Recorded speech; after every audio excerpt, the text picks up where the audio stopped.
Hello everyone, welcome back to lucky tech YouTube channel.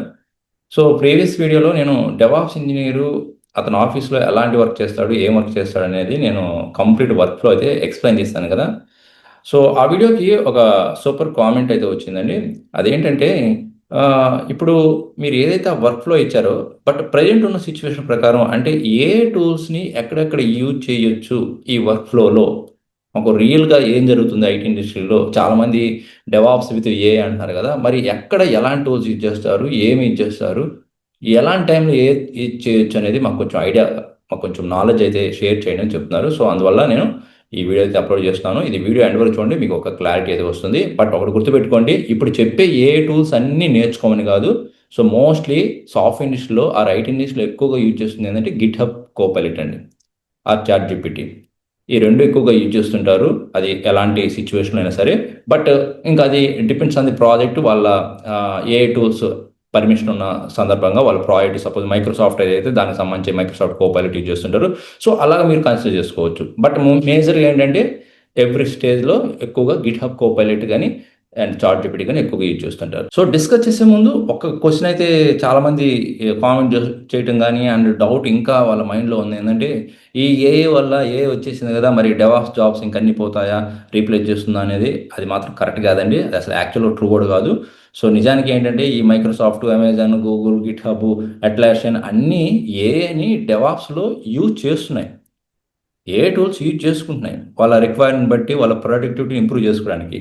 కానీ కంప్లీట్గా AI అనేది కంప్లీట్గా డిప్లాయ్మెంట్ చేయదు, అండ్ ప్రొడక్షన్ రెస్పాన్సిబిలిటీ తీసుకోదు, అండ్ ఇన్సిడెంట్స్ని హ్యాండిల్ చేయదు.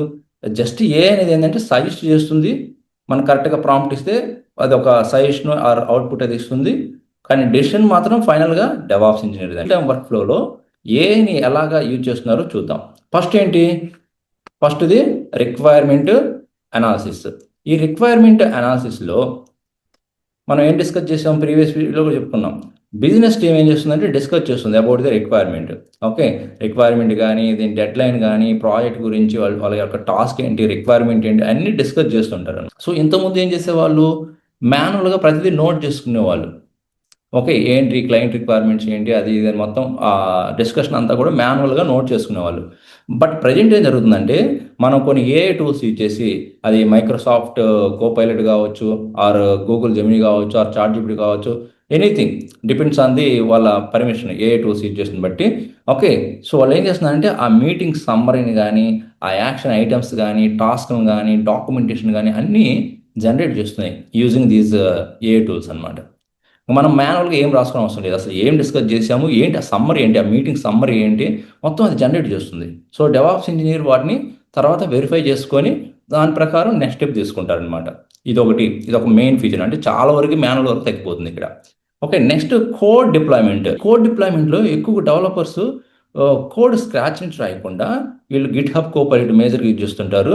ఓకే, అమెజాన్ వాళ్ళైతే అమెజాన్ క్యూ డెవలపర్ కానీ, కర్సర్ ఏ కానీ, జెమినీ కోడ్ అసిస్టెంట్ కానీ, ఇలాగ వాళ్ళ పర్మిషన్ బట్టి యూజ్ చేస్తుంటారు అనమాట. ఎక్కువగా ఏదైతే రిక్వైర్మెంట్ ఉంటుందో ఆ రిక్వైర్మెంట్ అంతా కూడా కోడ్ రాసేసి జనరేట్ చేస్తుంటారు. సో మోస్ట్లీ ఇది బేసిక్ కోడ్ని అయితే జనరేట్ చేసేస్తుంది, కానీ ఫైనల్గా డెవలపర్ రివ్యూ చేసిన తర్వాత మాత్రమే దాన్ని యూజ్ చేసుకుంటారు అనమాట.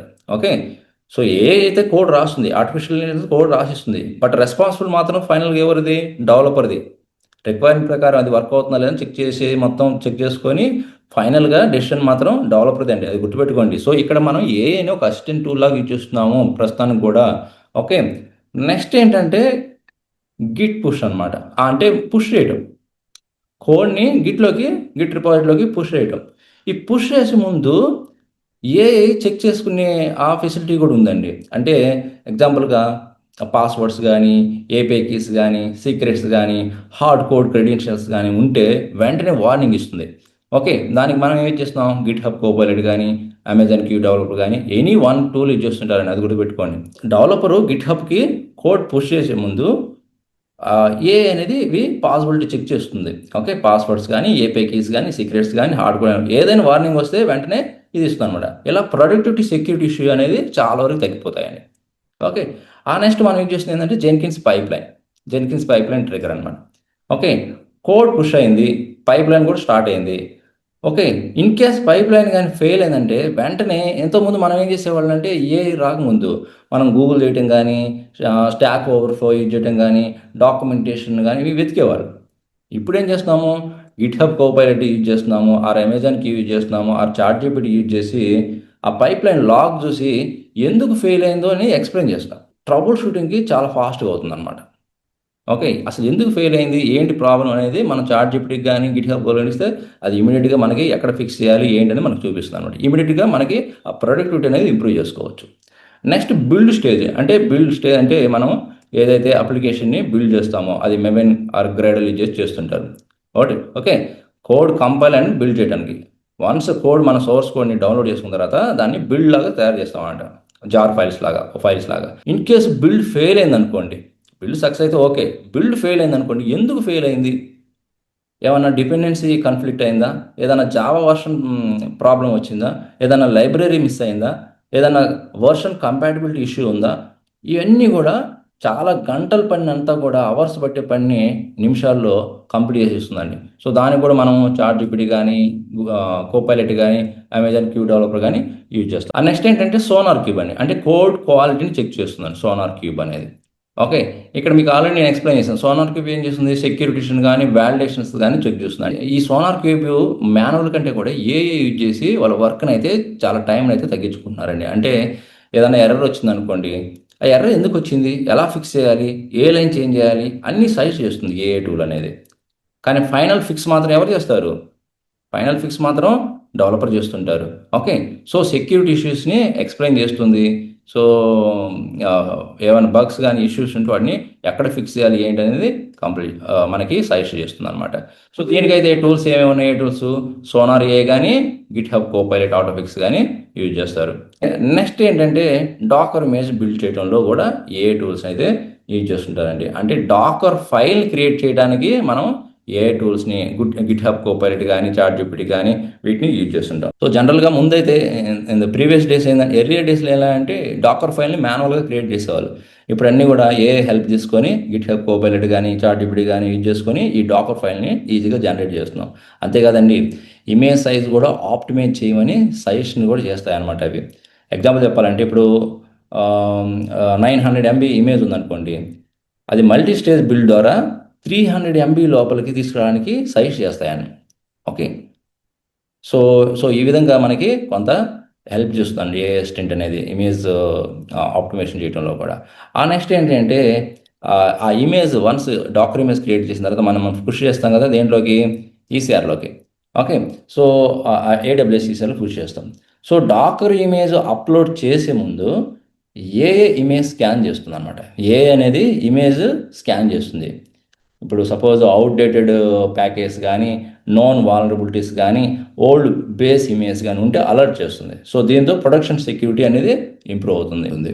ఆ నెక్స్ట్ ఏంటంటే వన్స్ పర్ఫెక్ట్‌గా ఉన్న తర్వాత డాకర్ ఇమేజ్ అనేది దాన్ని డిప్లాయ్ చేస్తాం కుబర్నెటిస్‌లోకి. ఓకే. సో, ఈ డిప్లాయ్‌మెంట్‌లో ఎక్కువగా ఏఐని ఇక్కడ కూడా యూజ్ చేస్తారండి అవకాశం ఉంది. గిట్‌హబ్ కోపైలట్ యూజ్ చేసి. సో, ఇక్కడ ఈ కుబర్నెటిస్ డిప్లాయ్‌మెంట్‌లో ఇంతకుముందు మాన్యువల్‌గా మనము యామెల్ డిప్లాయ్‌మెంట్ అని, సర్వీస్ యామెల్ అని, ఇంగ్రెస్ యామెల్ అని, హెల్మ్ చార్ట్ అని ఇలాగ మాన్యువల్‌గా రాయడం కంటే కూడా ఏఐ ప్రెజెంట్ జనరేట్ చేస్తుందండి. ఎగ్జాంపుల్ చెప్పాలంటే క్రియేట్ డిప్లాయ్‌మెంట్ అని 3 replicas, CPU limits, memory limits, health check అంటే ఏఐఎంఎల్ సో, ఇవన్నీ కూడా ఏఐఎంఎల్ ద్వారా జనరేట్ చేస్తుందండి. సో, ఇంజినీరు ఫైనల్‌గా డెవాప్స్ ఇంజినీర్ అనేది రివ్యూ చేసి డిప్లాయ్ చేస్తాడు. బ్లైండ్‌గా మాత్రం ఏది వర్క్ చేయరండి. ఏదో ఏ టూల్స్ ఇస్తుంది జనరేట్ చేసి ఇస్తుందని బ్లైండ్‌గా ఏది వర్క్ చేయరు. అది కోడ్ జనరేట్ చేసినా ఆర్ ఎనీథింగ్ మీకు సజెస్ట్ చేసినా దాన్ని మీరు ముందు రివ్యూ చేయాలి. కన్ఫర్మ్‌గా హ్యూమన్ అనేది అవసరం ఇక్కడ. రివ్యూ చేసి దాన్ని డిప్లాయ్ చేస్తాడు. ఓకే. అతనికి రిక్వైర్మెంట్‌కి మ్యాచ్ అయితేనే. ఓకే. ఆ నెక్స్ట్ ఫైనల్‌గా ఏంటంటే డెవ్ గాని, క్యూఏ గాని, యూఏటీలో గాని, ప్రొడక్షన్ ఎన్విరాన్మెంట్‌లో గాని ఆ ఎన్విరాన్మెంట్‌లోకి ఈ అప్లికేషన్‌ని డిప్లాయ్ చేస్తారనమాట. ఓకే. అన్ని ఎన్విరాన్మెంట్‌లో డిప్లాయ్ చేస్తారు. ఎన్విరాన్మెంట్‌లోకి డిప్లాయ్ చేసిన తర్వాత ఒకసారి డెవ్ ఎన్విరాన్మెంట్‌లో వర్క్ అవ్వచ్చు. అప్పుడు మనం ఈ అమెజాన్ క్యూ డెవలపర్ గాని, గిట్‌హబ్ కోపైలట్ గాని ఏవైతే యూజ్ చేసి ఈ టూల్స్‌ని యూజ్ చేసి మనము ఆ ఏఐని యూజ్ చేసి కంపేర్ చేసి చెప్తుందనమాట. ఎందుకు ఎక్కడ ఫెయిల్ అయింది అనేది. ఓకే. డెవ్‌లో ఏ ఎన్విరాన్మెంట్ వేరియబుల్ ఉంది. క్యూఏలో ఏం లేదు అని ఇది ట్రబుల్ షూటింగ్ టైమ్‌ని బాగా తగ్గిస్తుందనమాట. ఓకే. తర్వాత లైవ్లోకి వెళ్ళిపోయింది అనుకోండి అప్లికేషన్. ఓకే. ఇప్పుడు ఏం చేస్తుందంటే డిప్లాయ్మెంట్ సమ్మరీని మొత్తం తయారు చేస్తుంది లైవ్‌లోకి వెళ్ళిన తర్వాత. ఏ ఫైల్స్ ఎలాంటి ఫైల్స్‌ని చేంజ్ చేశాము, ఏ సర్వీస్ రీస్టార్ట్ అయ్యాయి, రోల్ బ్యాక్ రిస్క్ ఎంతుంది అని సమ్మరీ రూపంలో మొత్తం మనకి ఒక డాక్యుమెంటేషన్ రూపంలో ఇస్తుంది. దీనికి మనం GitHub Copilot, Amazon Q developer గాని యూజ్ చేస్తుంటాం అన్నమాట. ఇంకా ఇక్కడైతే ఎక్కువగా మానిటరింగ్ అనేది ఎక్కువగా మాత్రం చాలా వరకు రెస్పాన్సిబిలిటీ అండి. హ్యూమన్స్ ఇంటర్వెన్షన్ చాలా వరకు తగ్గింది ఇక్కడ మాత్రం రియల్‌గా ఇక్కడున్న సిట్యుయేషన్ ప్రకారం అయితే. ఎందుకంటే గ్రఫానా ఏఐ అని ఉంది. గ్రఫానా ఏఐ ఆర్ డైనాట్రేస్ ఏఐ అని గాని. ఓకే. గ్రఫానా ఏఐ అనేది ఎక్కువగా యూజ్ చేస్తుంటారు. ఇది మొత్తం ఏఐ ఇంపాక్ట్ ఎక్కువున్నాయి ఈ స్టేజ్ అండి. సపోజ్ మీకు ఒక 1000 అలర్ట్స్ వచ్చాయనుకోండి. ఇప్పుడు ఏఐ ఏం చెప్తుందంటే ఈ 1000 అలర్ట్స్‌కి రూట్ కాజ్ ఎక్కడుందో ఇమ్మీడియేట్‌గా చెప్తుంది. అది ఎక్కడుందో కూడా చెప్తుంది. ఏ ప్లేస్‌లో రూట్ కాజ్ ఉంది. దానికి ఎలా మనం ఎందుకు డేటాబేస్ స్లో అయిందని మొత్తం ఒక ఇన్సిడెంట్ రెస్పాన్స్‌ని చాలా ఫాస్ట్‌గా చేస్తుందండి ఇది. ఓకే. సో, నెక్స్ట్ ఆ ఇన్సిడెంట్ ఎందుకు ప్రొడక్షన్ డౌన్ అయింది? ప్రొడక్షన్ డౌన్ అవ్వడానికి కారణం ఏంటి? ఓకే. ఇంతకుముందు ఎలా ఉండేదంటే లాగ్స్ మాన్యువల్‌గా చూసేవాళ్ళు. ఇప్పుడు ఏం చేస్తుందంటే లాగ్ అనాలిసిస్ చేస్తుంది ఈజీగా. అండ్ పాసిబుల్ రూట్ కాజ్ కూడా చెప్తుంది. అండ్ రీసెంట్ డిప్లాయ్మెంట్ కంపేర్ చేస్తుంది. రోల్ బ్యాక్ చేయాలా? లేదా రీస్టార్ట్ సరిపోతుందా? అని సజెషన్ ఇస్తుంది. సో, ఫైనల్ డెసిషన్ మాత్రం డెవాప్స్ ఇంజినీర్ తీసుకుంటారండి దీనికి కూడా. అన్నిటికి ఫైనల్ డెసిషన్ మాత్రం. ఓకే. అండ్ ఫైనల్‌గా ఏందంటే ఇష్యూ ఫిక్స్ అయిన తర్వాత ఇష్యూ ఫిక్స్ అయిన తర్వాత ఇన్సిడెంట్ రిపోర్ట్ తయారు చేస్తుందనమాట. అసలు రూట్ కాజ్ ఏంటి? టైమ్ లైన్ ఎంత పట్టింది? అఫెక్టెడ్ సర్వీస్ ఏంటి? ఎలాంటి లెసన్స్ మనం నేర్చుకున్నాము? అండ్ ప్రివెంటివ్ యాక్షన్స్ ఏంటి? అన్నీ డాక్యుమెంటేషన్ చేసి ఫైనల్‌గా మనకిస్తుంది. వీటికి కూడా మనం గిట్‌హబ్ కోపైలట్, చాట్‌జీపీటీ అవన్నీ యూజ్ చేసుకోవచ్చు. సో, నా కంక్లూజన్ వర్డ్స్ ఏంటంటే వచ్చిందని డెవాప్స్ జాబ్స్ పోతున్నాయండి. అలా ఏం లేదండి. అదంతా కూడా జస్ట్ సోషల్ మీడియా మాయ మాత్రమే. వల్ల డెవాప్స్ ఇంజినీర్ పని అనేది ఇంకా ఎక్కువ ప్రొడక్టివిటీ అనేది ఇంప్రూవ్ అవుతుంది. ఇప్పుడు డెవాప్స్ ఇంజినీర్‌కి అవసరమైన కొత్త స్కిల్స్, న్యూ స్కిల్స్ ఏంటంటే మీరు నేర్చుకోవాల్సింది గిట్‌హబ్ కోపైలట్‌ని ఎలా ఉపయోగించాలి? ఓకే. ఆర్ చాట్‌జీపీటీ గాని, ఓకే. అది ఇక్కడ ఏదైతే టూల్స్ ఉన్నాయో ఆ టూల్స్‌ని అంటే అన్ని టూల్స్ నేర్చుకోమని కాదు. మేజర్ ఒక 1 ఆర్ 2 అయినా ఏఐ టూల్స్‌ని నేర్చుకొనుంటే మీకు యాడెడ్ అడ్వాంటేజ్ అండి. ఓకే. అండ్ ఫైనల్‌గా ఇంకోటి కూడా అండి. ట్రబుల్ షూటింగ్ చేయటం నేర్చుకోవాలి. ప్రాంప్ట్స్ రాయటం నేర్చుకోవాలి. ఇవి గాని డెవాప్స్ ఇంజినీర్‌కి గాని, ఈ స్కిల్స్ గాని, ఈ ఏఐ ప్రొడక్ట్ టూల్స్ గాని, స్కిల్స్ గాని ఉన్నాయంటే మీరు నెక్స్ట్ 3-5 ఇయర్స్‌లో మీకు ఇంకా మంచి డిమాండ్ ఉంటుందండి. ఎవరికైతే ఈ డెవాప్స్ విత్ ఏఐ స్కిల్స్ ఉన్న వాళ్ళకి. ఓకే. ఇది ఫ్యూచర్ ప్రూఫ్ కెరీర్ అనమాట. సో, ఏఐ వచ్చింది అని మాత్రం ఎవరు టెన్షన్ పడొద్దు. ఏఐని యూజ్ చేయటం నేర్చుకోండి. ఓకే. సో, అదండి ఇన్ఫర్మేషను. ఇదండి complete work flow. Okay. So, మీకు ఈ వీడియో నచ్చితే లైక్ చేసి మీ ఫ్రెండ్స్ అందరికి కూడా మీ డెవాప్స్ ప్రొఫెషనల్స్‌కి, మీ డెవాప్స్ కమ్యూనిటీ అందరికీ హెల్ప్ అవుతుంది ఈ వీడియో 100% వాళ్ళకి షేర్ చేయండి. ఓకే. అండ్ ఇలాంటి మోర్ వీడియోస్ కోసం మన లక్కీ టెక్ జంప్ ఛానెల్‌కి సబ్స్క్రైబ్ చేసుకొని అండ్ వీడియో నచ్చితే మాత్రం లైక్ చేయండి అండ్ ఎంకరేజ్ చేయండి. మోర్ వీడియోస్‌ని అయితే అప్లోడ్ చేస్తుంటాను. సో, ఇంకొక మంచి యూజ్‌ఫుల్ కంటెంట్‌తో మళ్ళీ కలుద్దాం. Thank you very much.